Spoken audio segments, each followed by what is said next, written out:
In early 2022, skyrocketing food prices took a big bite out of the wallets of Europeans. Why? Because Russia invaded Ukraine. More specifically, because Russia put an embargo on Ukrainian grain exports through the Black Sea. In my research, I examined if exports always decrease in countries at war.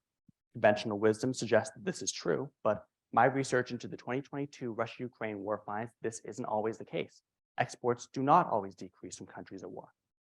Understanding this issue is important because an answer will allow us to predict the level of food price increases during times of future conflict.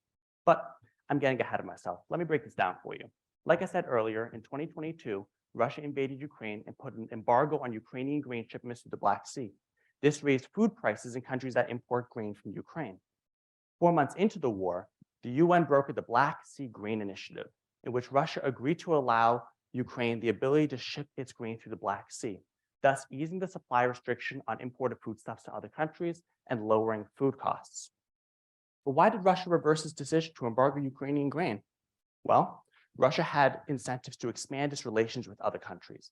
You see, if Russia had continued its embargo, then countries like Nigeria, Egypt, and Turkey would have been hit hard by high levels of food prices. So Russia was incentivized to lift the embargo, to lower food prices in these countries, and maintain its relationships.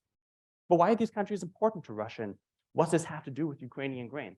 Well, Nigeria plays an important role in African politics, and Russia has been attempting to expand its relations in Africa for decades. Egypt's location at the crossroads of the Middle East and Africa make it a strategic location for Russian military bases to counter the US in Syria and Libya. And Turkey plays an important role as an arbitrator between Russia and the West.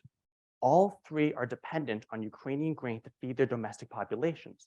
So if Russia wants to avoid deteriorating its relationship with any of these countries, it can't be the source of their food crisis by cutting off Ukrainian grain shipments.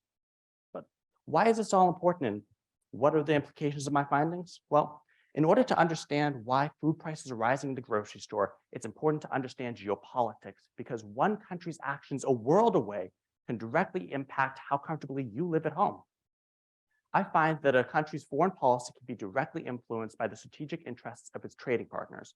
And although some scholars suggest that exports always decrease in countries at war, those scholars' studies fail to account for the intangible long-term strategic objectives of the warring parties. Thank you.